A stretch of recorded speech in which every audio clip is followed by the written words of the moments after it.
Sarah Jakes Roberts, daughter of megachurch pastor T.D. Jakes, boldly declares to the world, "I built this without you." Those 6 words weren't just a statement, they were a declaration of war that exposed a generational rift tearing through the heart of modern Christianity. But here's what makes this story absolutely explosive. The woman many believe she was targeting?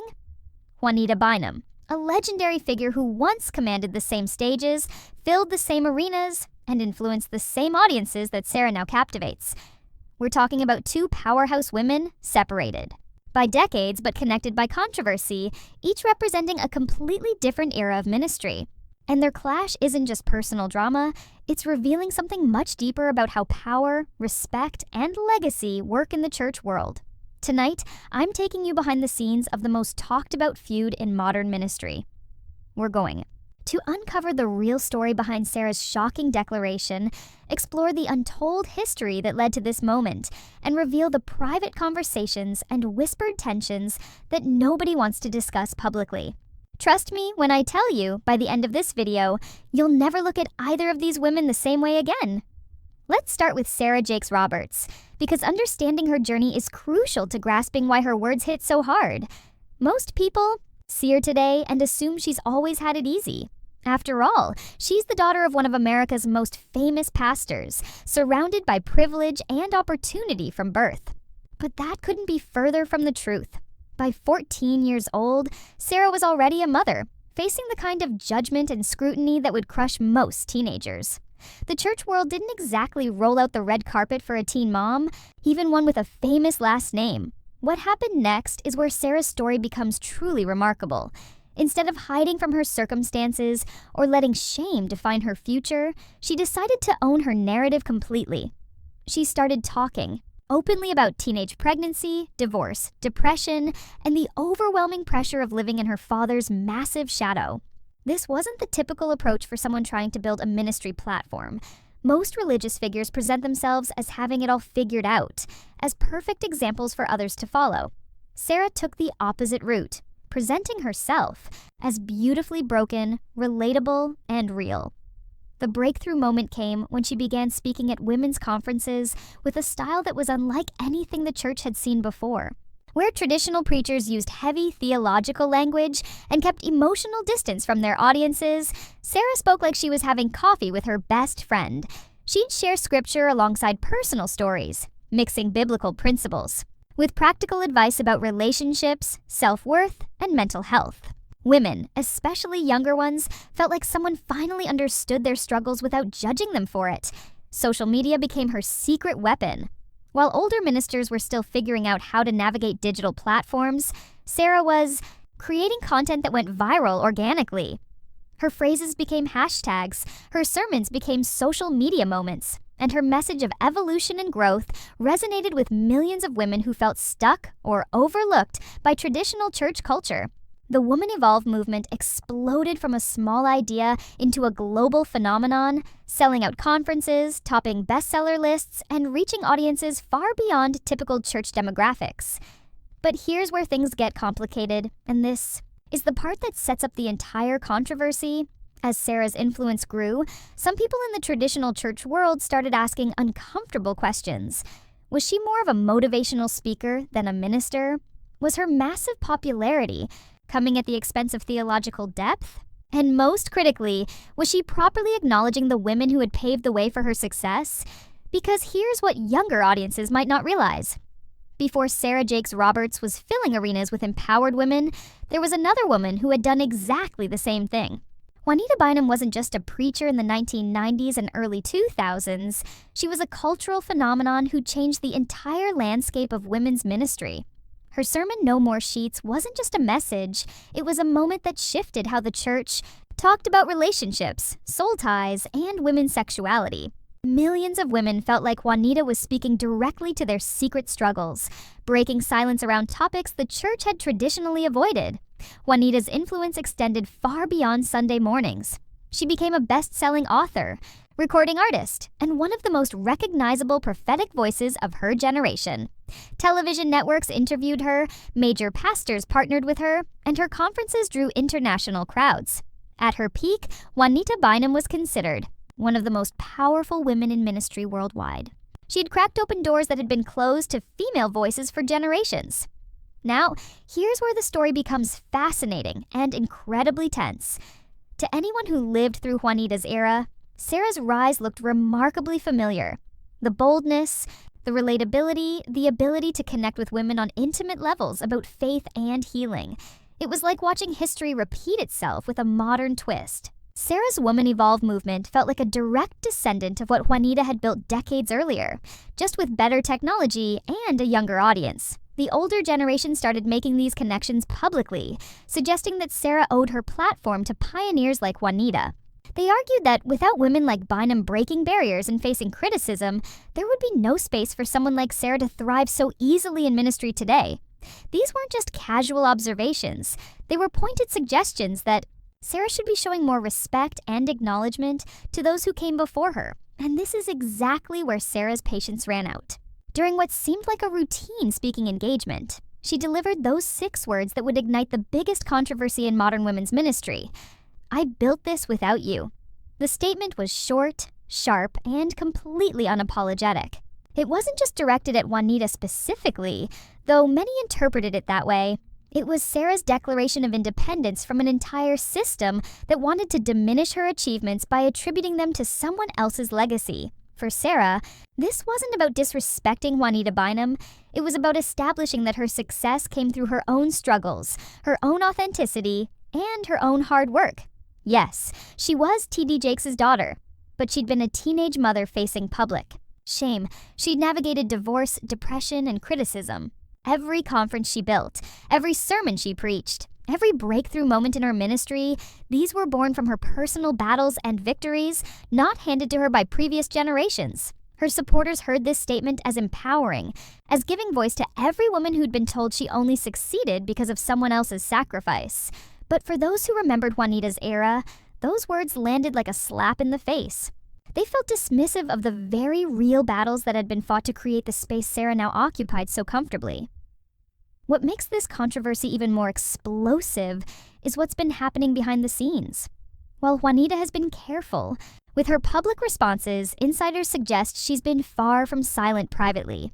People close to her report that she feels genuinely hurt by what she perceives as erasure of her contributions to women's ministry. After all, she filled arenas. Before social media made viral fame possible, she faced criticism and scandal while still standing firm in her calling. To hear someone from the next generation imply they did it without her cuts deep. But there are also whispers that Jaunita has been critical of the new wave of ministers, suggesting they lack the spiritual depth and prophetic fire that defined her era. If Sarah caught wind of those criticisms, her bold statement might not have been random at all. It could have been a direct response to feeling undermined by someone she never asked for validation from in the first place.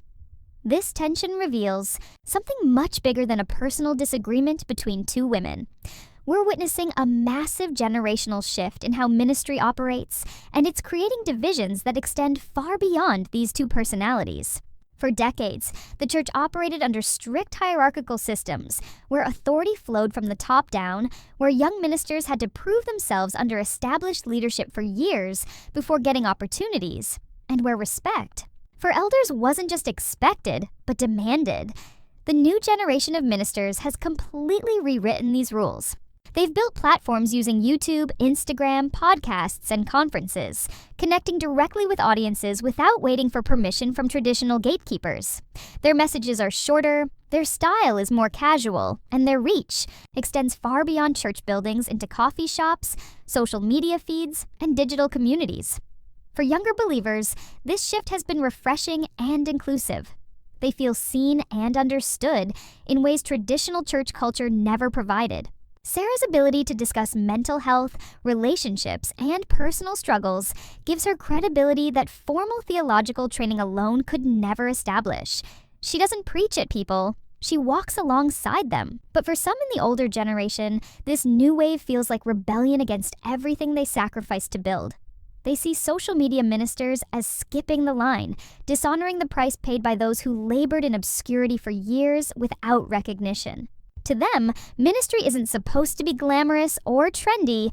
It's supposed to be sacred, tested, and approved by those who came before. This is exactly why Sarah's statement, "I built this without you," became such a cultural lightning rod. Whether she meant it specifically about Juanita or as a general declaration of independence, it symbolized the new generation's refusal to be held hostage by the past. It was the bold cry of someone saying they didn't need the old system's validation to find their voice, build their following, and create their own path. That mindset resonates powerfully with millions of young women who feel overlooked or underestimated by traditional structures. But it also cuts deeply for someone like Juanita, who remembers when women weren't even allowed to hold certain pulpits, who fought battles Sarah never had to fight, and who knows firsthand what it cost to break barriers that the next generation now takes for granted. The controversy has revealed private tensions that had been building for months before Sarah's public statement. Ministry insiders suggest there were already underlying conflicts between Sarah's camp and Juanita's circle, with criticisms flowing in both directions. Some reports indicate that Juanita had privately questioned whether the new wave of preachers relied too heavily on social media hype rather than spiritual substance. If Sarah was aware of these criticisms, her bold declaration might have been less spontaneous and more calculated than it appeared.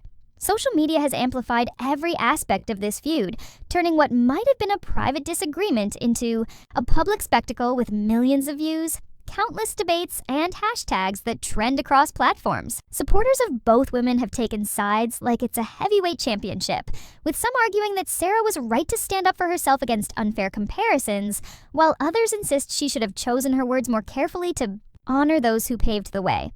But here's what makes this story so compelling and important, beyond the surface drama. Both women are ultimately fighting for the same things: the empowerment of women, the spreading of hope, and the healing of broken lives. Their methods might be different, their styles might clash, but their core missions are remarkably similar. Juanita's fiery, prophetic approach opened doors that Sarah's relatable, therapeutic style now walks through. They represent different seasons of the same movement, different expressions of the same calling. The tragedy is that instead of celebrating this continuity, we're witnessing division that serves no one's ultimate purpose. The older generation believes the younger should honor their sacrifices and show proper respect for what was built before them. The younger generation believes they should be free to chart their own course without being constantly measured against the past or required to pay homage to predecessors they never asked to represent them. What we're really seeing is the most important generational handoff in modern church history, playing out in real time with all its messiness, complexity, and human imperfection on full display. This isn't just about Sarah versus Juanita. It's about how institutions navigate change, how respect and independence can coexist, and how women in ministry wrestle with the legacies of those who came before them. The stakes couldn't be higher, because the outcome of this tension will influence how future generations of ministers approach their calling, how they honor the past while embracing innovation, and whether the church can successfully bridge generational divides or will continue fragmenting along age lines. Sarah Jakes Roberts represents hope for a digital generation that values authenticity over perfection, connection over hierarchy, and practical application over theoretical knowledge. Her willingness to declare independence from traditional approval systems has inspired millions of women to find their own voices without waiting for permission. But Jaunita Bynum represents the courage, sacrifice, and resilience that made Sarah's platform possible in the first place. Her battles against criticism, scandal, and institutional resistance created the very space that allows modern female ministers to thrive with less resistance. The question that remains is whether these two powerful women can find a way to honor each other's contributions without diminishing their own achievements.